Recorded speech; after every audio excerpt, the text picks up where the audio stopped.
So Allah give us intelligence here. We don't just apply things, in situations that are not appropriate. So therefore, if we're traveling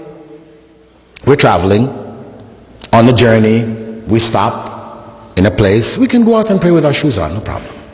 But where we have masjids where there are carpets and all this kind of thing, we shouldn't go in with our shoes on. And of course it's very obvious here where you have snow and all this, people come tromping into the masjid with their boots on and stuff. Nobody's going to accept that. Even if we accept praying with your shoes on, we're not going to accept that. Right? So we also need to use some hikmah and wisdom in reviving the sunnah, knowing at the same time, as I said, that what they call Wahhabi, and Wahhabi came from the name Muhammad ibn Abdul Wahhab, who was a scholar from Arabia who went to Iraq and studied there and came to understand that approach to the deen, which we refer to as the Salafi approach, and did not restrict himself to the Hanbali madhab, which he had studied under and brought back to Arabia.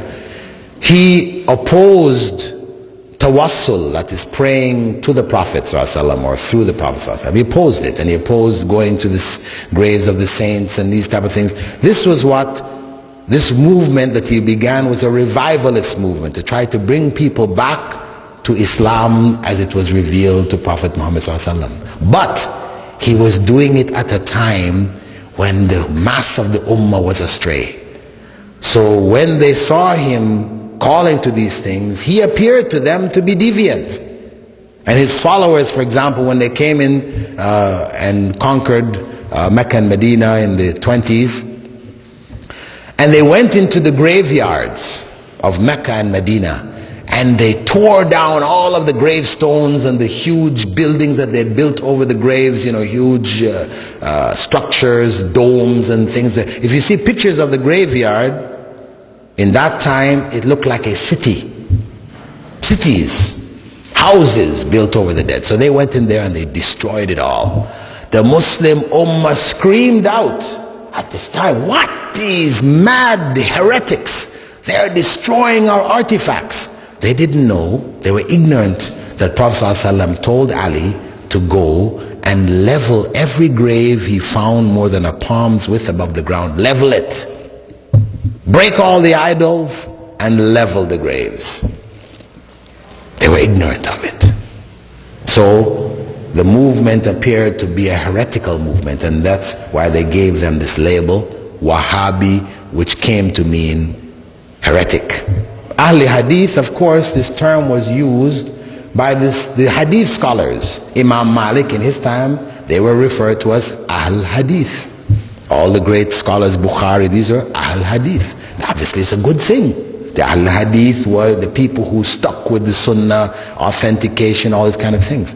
But in India, when the Salafi movement arose and they were telling people don't blindly follow the madhab and so on, so we need to get back to the Quran and the Sunnah, they used the term al-hadith now to mean heretic. So you find, for example, just recently some brothers emailed me from Bangalore in India that these leaders from the Hanafi school there, which is the common school of Islamic law, they met in Bangalore and they issued a fatwa that it is not permissible to pray behind the Ahli Hadith people. This is ignorance. It's actually going back to a state where Muslims in the past had split up and wouldn't pray behind each other. Anyway, that basically covers our topic. What about the ruling on playing chess? Playing chess is permissible, but where doing so detracts us and stops us from the wajib, we miss our prayers and these kind of things, then it can become haram relative to ourselves.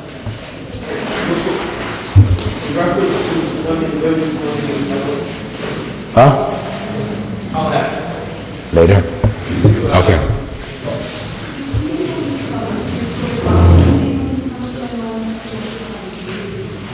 Going to sleep on one's stomach, right? Not just say you may be lying down reading or something like that, you're doing it on a limited basis. It is the sleeping, going to sleep on yourself. But if you're in sleep whilst you're sleeping on your side or on your back, you roll over and you sleep onto your stomach, nothing on you. Of course, this is beyond your control. But just that you deliberately, when you go to sleep, should not go to sleep on your stomach.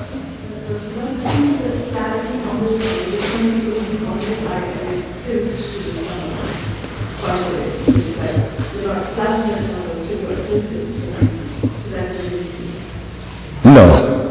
Lying on the stomach is lying on the stomach. You're flat out on your stomach. What's the proper position if you're making salat, you're already making the sunnah, and the iqamah is called, and you're lining up? If the iqamah is called whilst you're doing sunnah, break your sunnah and join the fard. Yep. No taslim, because taslim is only when you're completing salah. Your salah is incomplete. You'll make it up. No, not really. I mean, I know scholars have taken the position, that if you're already halfway through or you're past the first ruku or they've made different conditions, then better just hurry up and finish it and then join. And I used to hold that opinion also. But then I saw the hadiths and I read about the practice of the Sahaba, which indicated that when that iqamah is made, just break it and join the prayer. Finish. Because it's sunnah. It's voluntary prayer. You can always do it after. So why, when you have a clear instruction where the Prophet ﷺ said, if the iqamah is given, no prayer is accepted except the compulsory prayer. That's clear. So we give it, we leave it. Okay, last question, we're gone.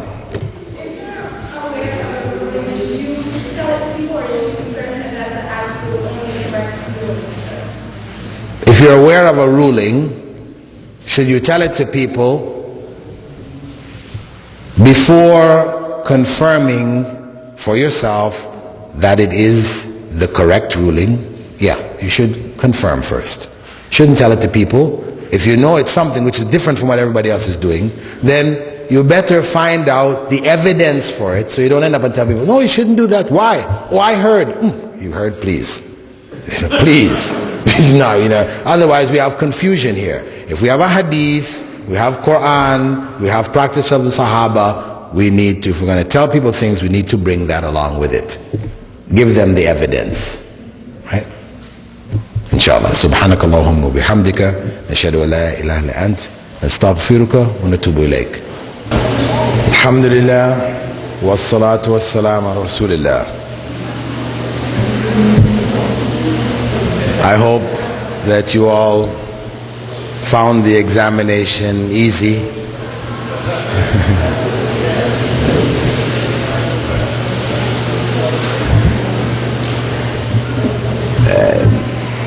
The nature of multiple choice examinations is that they tend to be a little tricky, Otherwise they end up being Mickey Mouse exams. So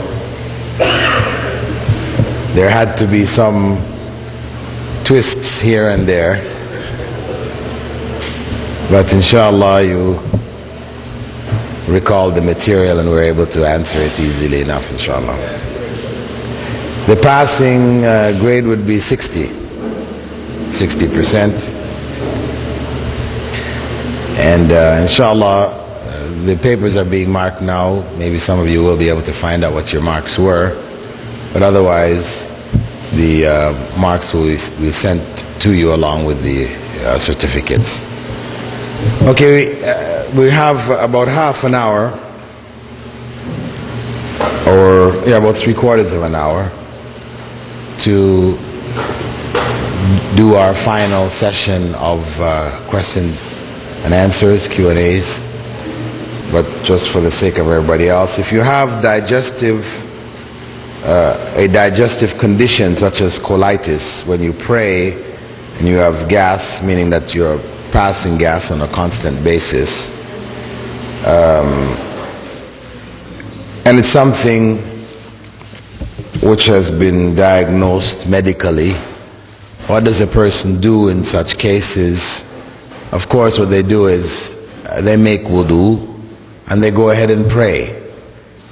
Even though they may pass gas during the prayer, they just ignore it. But for each prayer, you would make wudu again. Each time you have to pray, you would make wudu. And it's treated to be treated the same as a person who has, for example, a urinary problem where they have urine dripping, it doesn't stop, that they just wear some kind of diaper-like thing and they just make their wudu and go ahead and pray. Or like women who have continual bleeding, which they identify in Islamic terminologies as istihada, then the woman makes wudu for each of the prayers. She stops praying during the period which was equivalent to the period of menses that she normally had, and then what comes after that normal 5 days, she considers it to be non-menstrual, and she continues to pray. She would make her ghusl coming out of that state of impurity due to menses, and then she would pray, making wudu for each of the prayers. What is your position on economic migration or immigration? To immigrate from the land of Muslims to the land of non-Muslims for economic reasons is haram. To go temporarily for business, you go and you sell and you trade, etc., and you're involved in dawah in the process, or you go for a certain amount of education or for medical treatment, things like this, is permissible. But just to go because life is better there, yarhamkallah, which is the common situation for many, unfortunately, many Muslims in the West today. They emigrated because they wanted to get a piece of that American pie, or the British pudding, or whatever. This really was a haram hijrah, and they are reaping today the results of that mistake. They're suffering, communities in these areas. Of course, for those of us who are born in these lands from parents who emigrated here for the wrong reasons, then we have to look into our situation. If we're able to work for the sake of Islam and the Islamic community and these kind of things whilst we're here, then alhamdulillah, one may do so and continue the struggle. But if one finds that one cannot practice Islam properly here, your Islam is threatened, you are weakened by the environment and all these other kinds of things, then it is obligatory to emigrate, to make hijrah to a land where you are better able to practice Islam. It may be within the country that you are, it may be within a city or within a state, or from one state to another state, or from one country to another country.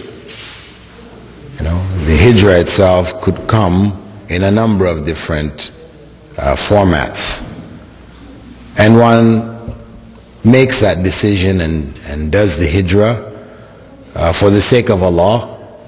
And if one does so, and again some people question, well, if you make the hijrah and then you find a place that is better than the place that you went to, are you allowed to make another hijrah? Yes. It doesn't mean because you have made your first hijrah that's it, you're fixed, that you made your hijrah, you have to stay and stick it out. And no. Or some people were asking, I know, they went and made hijrah to some countries in the Muslim world, and then they found it very difficult.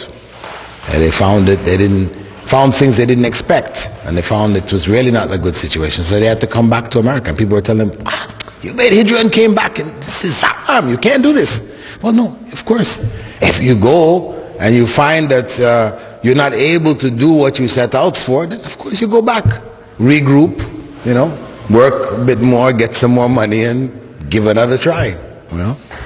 Because it's not like the days of the early Muslim state, which spread across much of Africa, Asia, and Middle East, where a Muslim could move freely.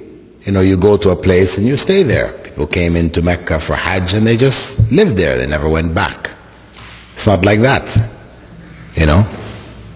If life is not comfortable in the place you are, you don't have the right to stay there and live there, because new rules have been put in place where you're not a citizen, quote unquote a citizen, then you don't have certain rights. Though it is not in keeping with Islamic teachings, because of course every Muslim should have the right to live anywhere Muslims control the lands. Is a woman's wudu valid when she is wearing nail polish? No, it is not. If she made wudu whilst wearing nail polish, because the nail polish covers the nail and stops water from reaching the nail, therefore that invalidates her wudu. If she did use henna, because some people will put henna just on the fingernails also, or some people say, well, what about the woman who uses henna in her hair? Doesn't this also coat the hair? No, because henna doesn't coat. It actually is absorbed into the skin on the surface. It goes right into the surface. It doesn't sit as a layer on top of the surface of the skin or the nail or the hair. So, and in any case, in the time of the Prophet ﷺ, that was permitted. What is the meaning of the term ijtihad? I heard that ijtihad was stopped when the Mongols attacked Baghdad. What is the truth behind this? Actually, I discussed this at length in my book, The Evolution of the Schools of Islamic Law, The Evolution of Fiqh.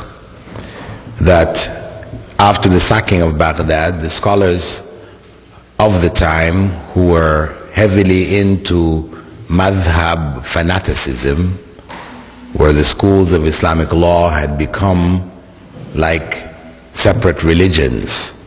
They wouldn't pray, people from the different schools wouldn't pray behind each other. And the judges had ruled that it was not permissible for a person to transfer from one madhab to another. The door of ijtihad was shut at that period. But there were scholars who rejected that closure and continued to practice ijtihad and refused to accept these artificial rulings prohibiting people from switching from one school to another. People like Ibn Taymiyyah and Ash-Shawkani in Yemen, Ibn Taymiyyah in Iraq, Shawkani in Yemen, Shah Waliullah in India, and others. They rejected this and continued to study and to teach beyond the confines and to make rulings beyond the confines of the madhab. Nowadays, most modern scholars recognize or accept that ijtihad can be done now, and the Mujamma al-Fiqhi, which is the what would they call it, legal academy, you would call it maybe, which is held in Mecca as one of the activities of the Rabita. They bring scholars from different parts of the Muslim world, from the different schools of Islamic law. They have regular meetings in Mecca, and they discuss and research modern issues of facing Muslim communities, of finance, etc., etc. And they look at the various issues as a group of scholars, and they make rulings, sometimes more than one ruling, on how to deal with these issues across the lines of madhab. Can you do wudu while taking a shower? Yes, you can. The ghusl,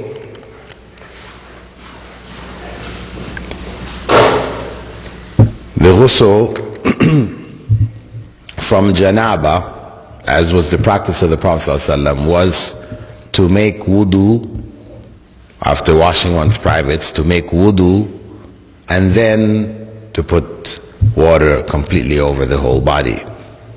So it's a combination of wudu and ghusl.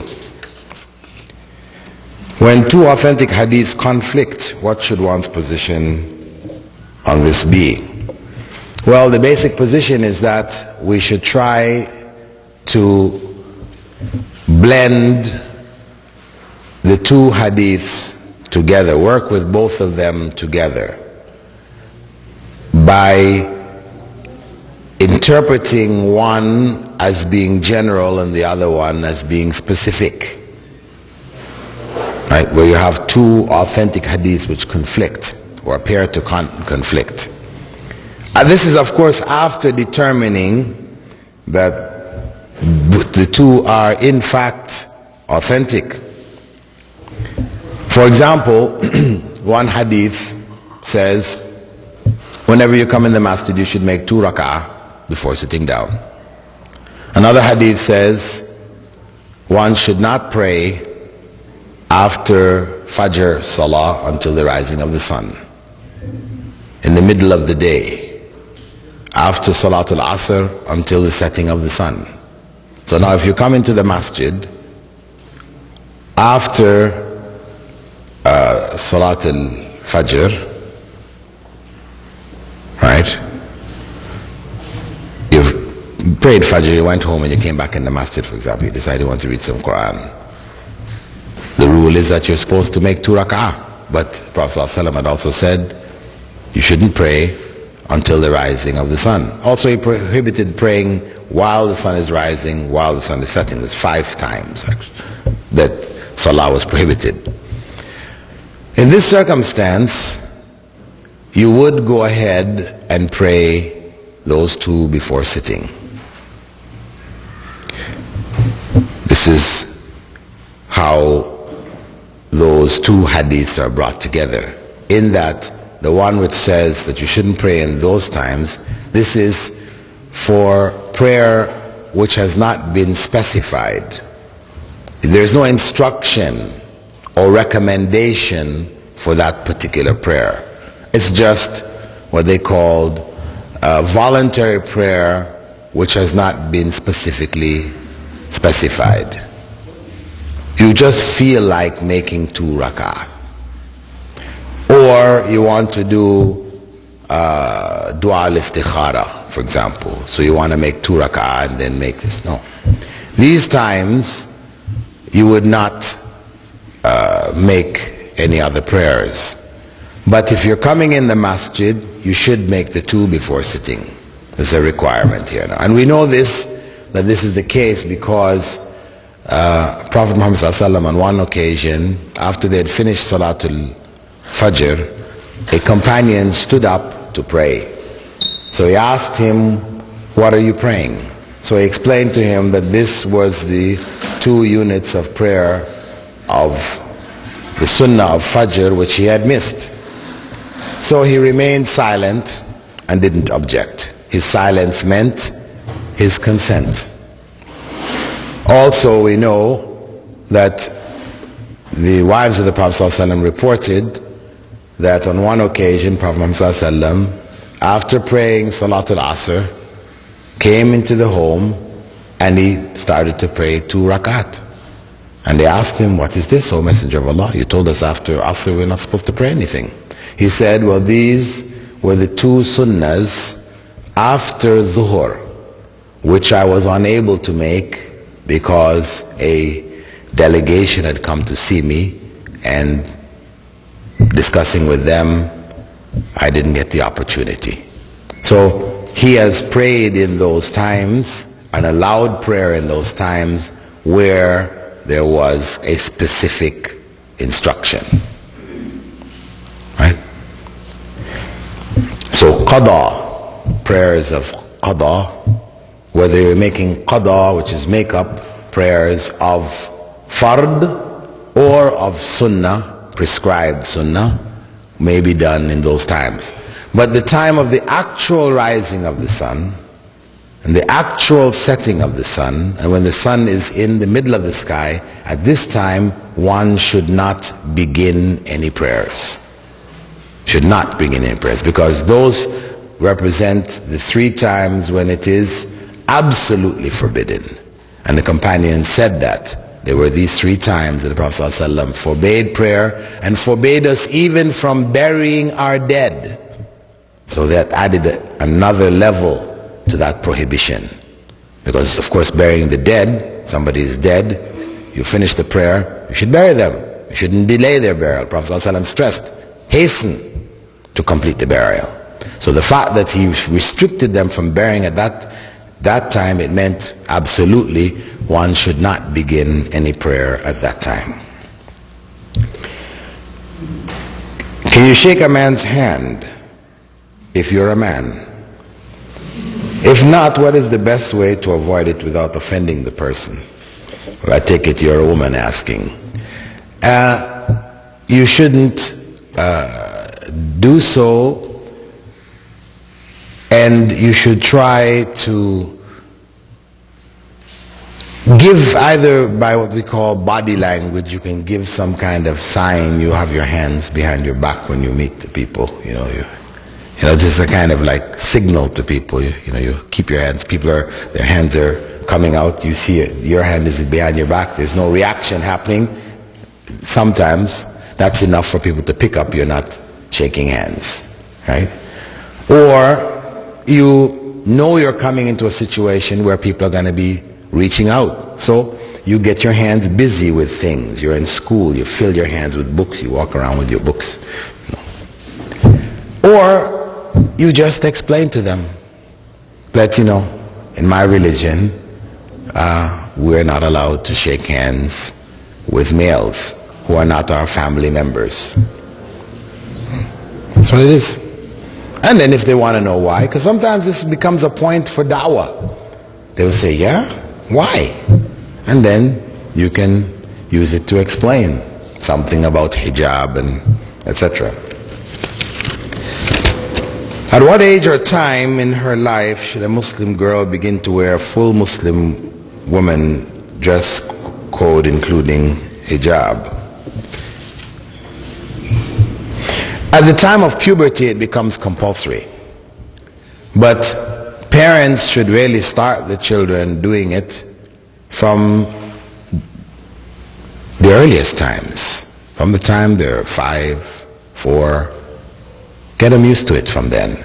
Because if one, unfortunately, you find a lot of Muslims, they're saying, oh, they're just little kids. So they allow them to wear very small things, exposing their legs and exposing their little bodies and stuff. And then they grow up with that. And then when puberty comes, all of a sudden you say, okay, now you got to cover all up. Of course, they're going to react. You're going to have the toughest time to get them to do it. Better to let them begin to do it. And those little kids, if one maintains proper hijab, you'll find the little girls wanting to be like mother. I mean, I know it. My little daughter, from the time she was 3, she was wearing abaya. Jilbab. Whenever she went out, she'd have her whole khimar, jilbab and everything. She asked. And before my wife and I were discussing, should we, she's so small and, I say, if she wants, if she's asking, let her do it. Why not? And it's good. And she feels proud about it. And, and people, of course, whenever people say, they say, MashaAllah, and this gives her further encouragement, to want to do it. So it's better to start them as young as, they willingly accept it when of course we don't have to pressurize them, so it doesn't mean they have to do it every time, but to get them in the habit from the time they're quite young, this is the best thing. Is the following statement true or false? Oh, I'm getting an examination here now. When a girl is in the presence of her father or brother, her real brother, she must cover her hair. If this is true, then why is it so? It is not true. At what age does Salah become obligatory for children? At the age of puberty. Should a Muslim participate in national voting in a non-Muslim country? Muslims should participate in voting in the political process where their votes can prevent, or we say, the greater of the two evils. You have two people who are running for positions in the government, governmental positions, a mayor, a councilman, or whatever. They're running for these positions. You know, one of them hates Muslims, and he's gonna come at you, the Muslim community, and create all kinds of problems. Then there's another guy, he's sympathetic, you know. You can communicate with him, he does hear, you know, he's not a hardliner. Then, for you to say, well, Muslims, we don't vote, I'm not gonna vote. No. You should use your vote and support the person who is the lesser of the two evils, to prevent that other person from coming in and creating havoc in your community and harming you. So using the vote in this way is permissible Islamically.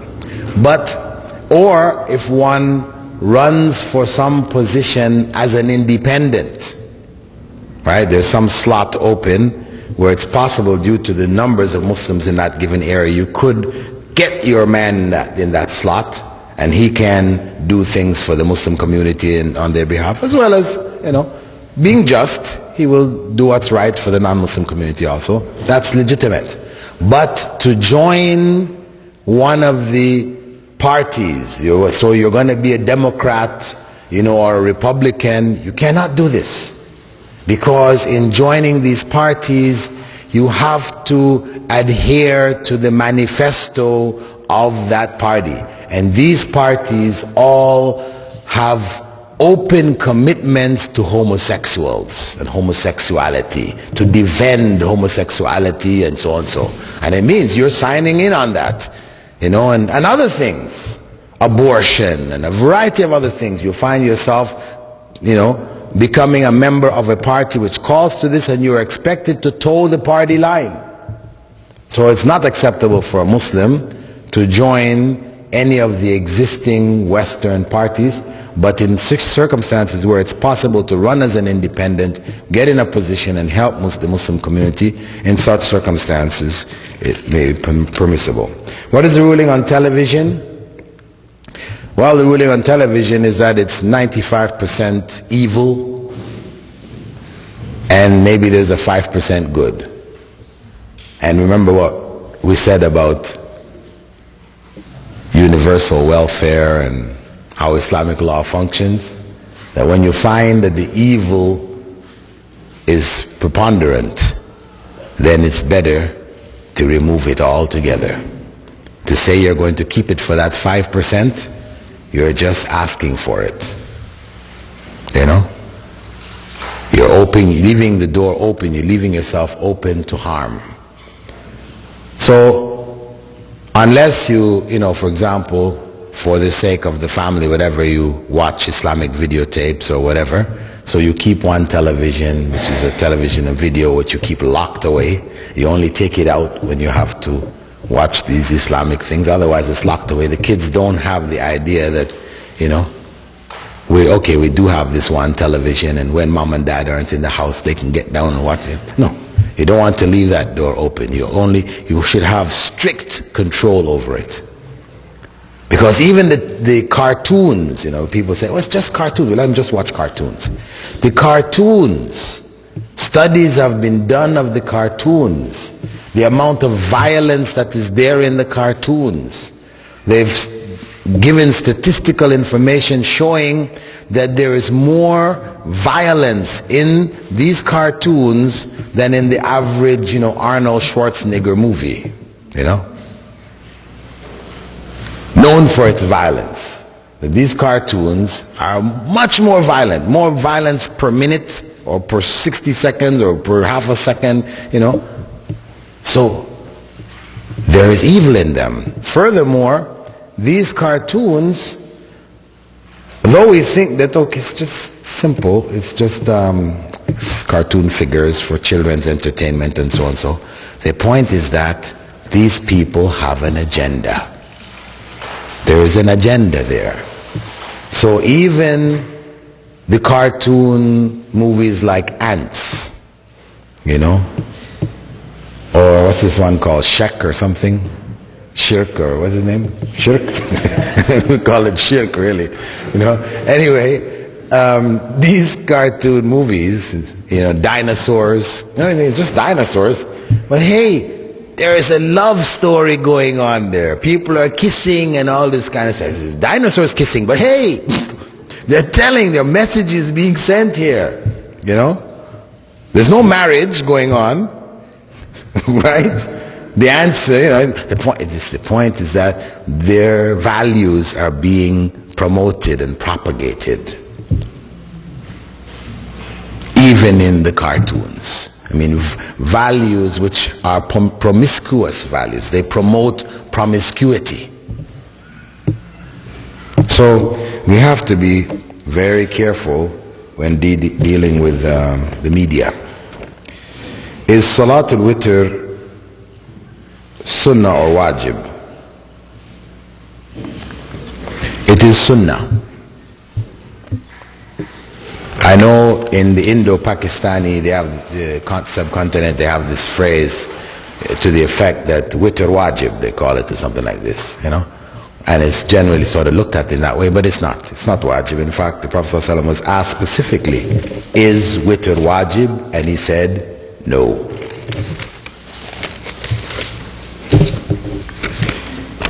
Is it true that if we miss our Witr Salah at night and we make it up in the morning, we should make the number of rakahs even and not odd? Can you give a reference to this if it's true? Well, that's new to me. If you miss Witr, as far as I know, you're doing your Witr as 3 rakah, you do 3 after Fajr.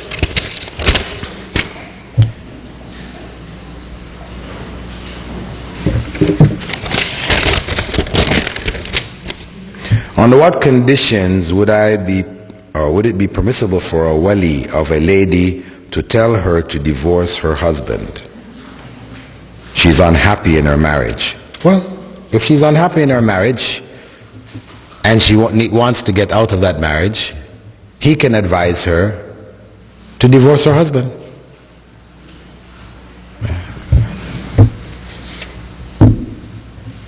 The circumstance where she is not unhappy, and this is a problem which Muslims, due to their commitment to parents, Muslims from the Middle East, from the Indo-Pakistani subcontinent, where they have this strong commitment to parents.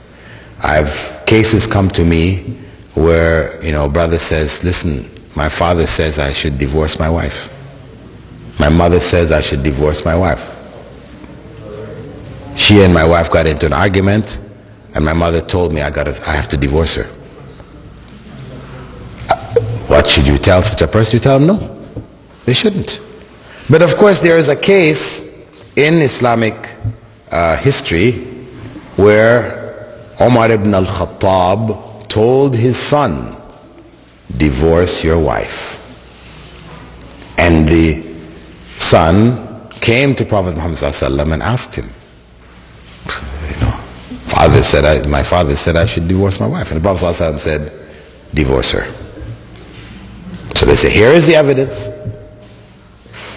But here is a question. There's a big question here.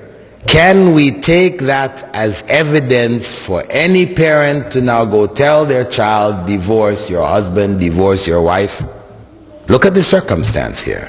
See, somebody had asked me before too that, where the Prophet ﷺ gave rulings for different circumstances in the time of the Prophet ﷺ, Can we apply these things across the board? In general, yes.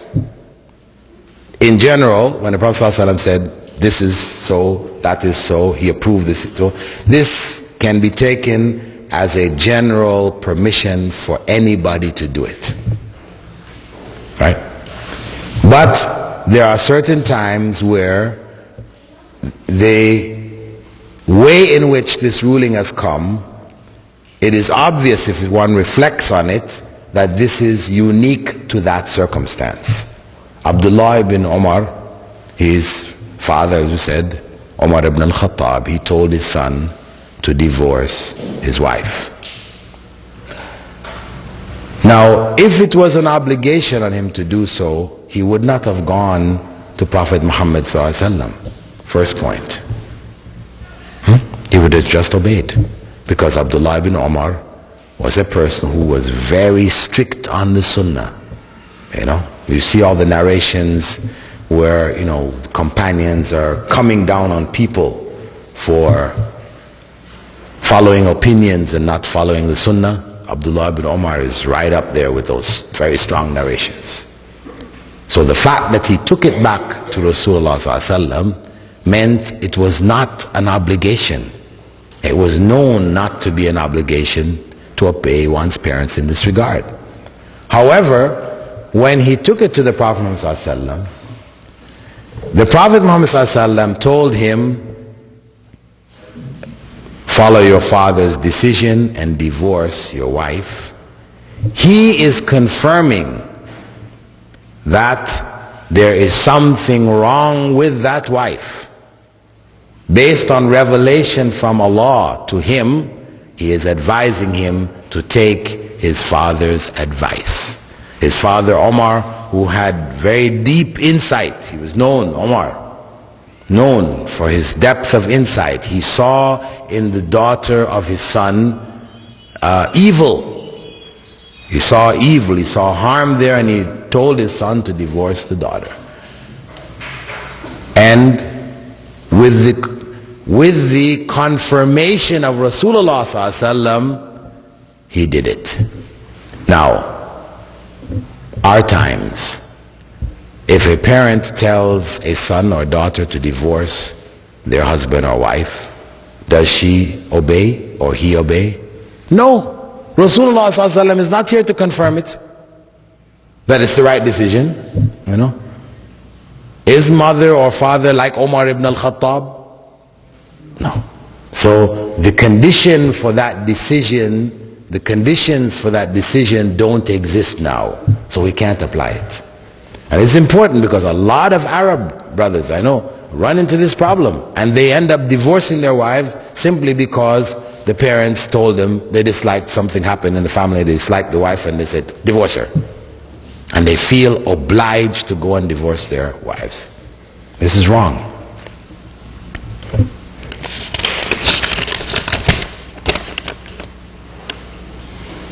Do you not have to obey your parents unless they ask you to do something haram? Yes. And to ask you to divorce your wife over their personal dislike is haram. That's why you don't obey them. Is Belize still open for hijrah? And how can I contact the community in that country? Belize is still open, as far as I know. And whoever had asked that question after the lecture or after this Q&A, I can give you the contact numbers for some of the brothers and sisters there in Belize. Is it permissible to make dua at the gravesite after the burial? Yes, it was the sunnah. Prophet ﷺ did so. What is the ruling on women who accompany the dead to the cemetery? Can they go on the ground? Well, the general recommendation is that women should not accompany the funeral procession. That's the general recommendation. However, the wives of the Prophet ﷺ said that they still used to do so. Some of them on occasion still used to do so. So we know that it is disliked and not prohibited absolutely. So in such a case, if one did accompany them right into the graveyard, it is permissible. If you did not start praying until a few years after you should have started, age 10, can you do anything to make up for it? No, there's no need to make up for that. The prayer at the age of 10, where the Prophet ﷺ said, teach your children salah at the age of 7, that means teach them how to pray. Not necessarily meaning that you must now establish 5 times daily prayer for them. Little kid, 7 years old, you're trying to get him up in the morning for Fajr, you know. Some kids, alhamdulillah, they get up when they can do it. Other kids, it's just so hard. So, do you have to? No, at this point you don't. If they pray the Dhuhr and the others when they're awake with you, that's enough. You know, and as they get more mature and more able in that, then you get them up for Fajr also. So when they reach 10, spank them for it at 10. And this is if the kids have not learned how to pray, they're still, you know, messing around, whatever, you know. At this point here, you can spank them to make sure they learn the prayers. And this again is not an obligation of 5 times daily prayer. Although one should try to have that established then. It's good if you can. But still, the actual establishment of 5 times daily prayer is at puberty. But learning the prayer, knowing when the times are, knowing how many rak'at. Learning the prayer means not just knowing what to do in a prayer, but knowing that there's 2 for Fajr, you know, 4 for Dhuhr, and so on, so that they know how many, what to do when you come late, how to make up. And you know, by the age of 10, they should know these things. If one enters the masjid and the jama'ah is in session, should one pray the 2 rak'at for the masjid or sit and begin listening to the service? Oh, Jum'ah, Salatul Jum'ah. If one comes into the masjid while Salatul Jum'ah is going on, you make, the Imam is giving the khutbah, you make your 2 rak'ah before sitting down. On one occasion, the Prophet ﷺ was giving the khutbah. A man came in the masjid and sat down in his sight.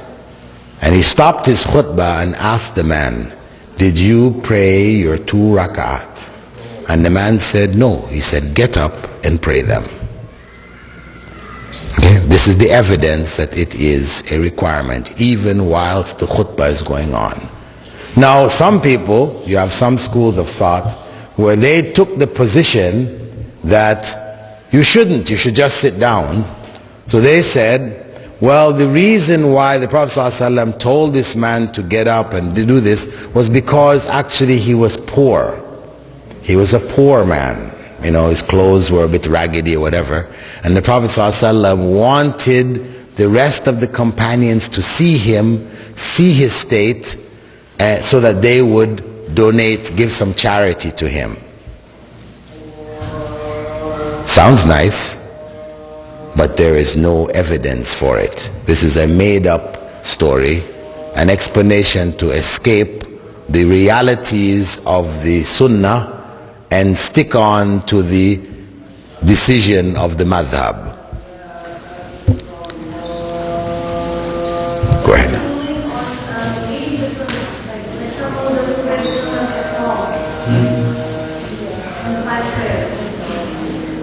To make the Sunnah prayers, what is the ruling on it?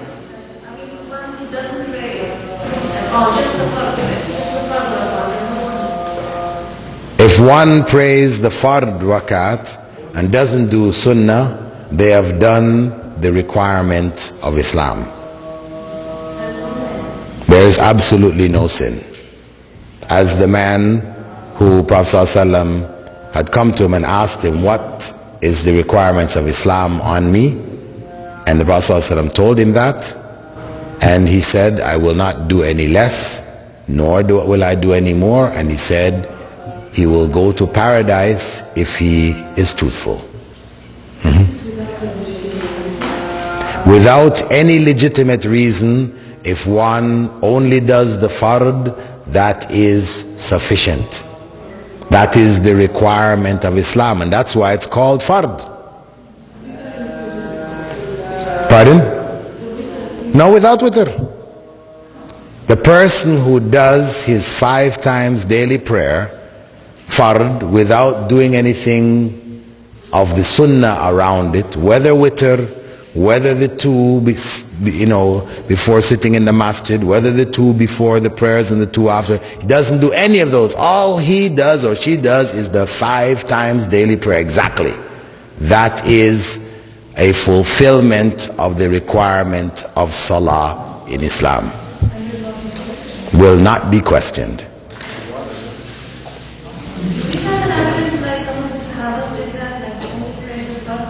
I just told you about the man. This man, with very famous hadith, it's in Sahih Muslim, where the man said, that's all I'm going to do. When the Prophet ﷺ started, he asked, what is required of me in salah? He said, these 5 prayers. And he said, what the Prophet ﷺ went on to say, and if you wish, you can also do. The man said, okay, enough. Thank you. Right? He says, I will do just that. I won't do any less, nor will I do any more. And he said, if he is truthful, he's going to paradise. Do we need more evidence than that? There is no authentic evidence to prohibit women from reading the Quran in a state of menses, as there is really no authentic evidence to prohibit a menstruating woman from coming into the masjid. But if you try to say that amongst the average Muslims today, they would think that you have lost it, you've gone astray. You are now a heretical Wahhabi maniac, right? But I'm just telling you, in terms of the evidence is not there. It is in fact permissible for a woman to touch the Quran in menses and to enter the masjid. Yeah, I'm saying that a menstruating woman can come and sit in the masjid. The evidence which is used for the women not being in the masjid is a hadith concerning Eid, where the Prophet ﷺ said, have everybody go to the Eid, even your menstruating women, but let them stay away from the prayer area. That is the one which is used for evidence that the woman cannot sit in the masjid in state of menses. But that is not evidence. The fact that they're asked to stay back to allow the women who are not in their menses to pray and establish their lines, that's all it is. Don't break up the lines, better to stay back and allow those who are praying to occupy those spaces. But to say you can't go in the masjid, Prophet Muhammad ﷺ sent Aisha, it's in Bukhari, sent her into the masjid to get his rug. And he didn't tell her, go in and get back out quickly. No. Now, there is hadith about a person who is in a state of janaba. And they try to apply that hadith to the woman in her menses. Because it is true, a person in a state of janaba should not go and sit in the masjid. Janaba. And the only exception is what Allah refers to as abir sabil, the person just passing through. But to go sit in the masjid, you're in a state of janaba, male or female, not allowed. That's true. But for the menstruating woman, there is no evidence. And to compare the person who is in janaba with the menstruating woman, because at the time of purification both of them take ghusl, that is not a proper analogical comparison. To compare them is comparing apples and oranges. The fact that a woman takes ghusl to come out of menses is not the same as a person taking ghusl to come out of janaba. You can take ghusl and come out of janaba anytime. The woman who's in her menses, can she just say, okay, I'm going to get out of janaba's menses, so I'll just make my ghusl? No. She has to sit out that period and then make her ghusl to end it. Okay, the verse commonly used to say that a person who is not in a state of wudu or purity should not touch the Quran. لا يمسه إلا المطهرون. This verse does not refer neither to the Mus'haf that we are talking about, nor to human beings. If you read the verse in its context, it is talking about the angels. Mutahhar is not a quality of human beings. That is those who have been purified, who do not become impure. That is not human beings. We are mutatahhir. We can purify ourselves and we can become defiled. The angels cannot become defiled. They are fixed pure. And the book which is talking about in that verse, لا يمسه إلا المطهرون, none can touch it except the pure, is the Quran in the Lawh al-Mahfuz. And you read any classical tafsir, Ibn Kathir, anybody else, it is pointed out, though people still continue to bring this back, it has been unanimous amongst the scholars of tafsir that it is not relevant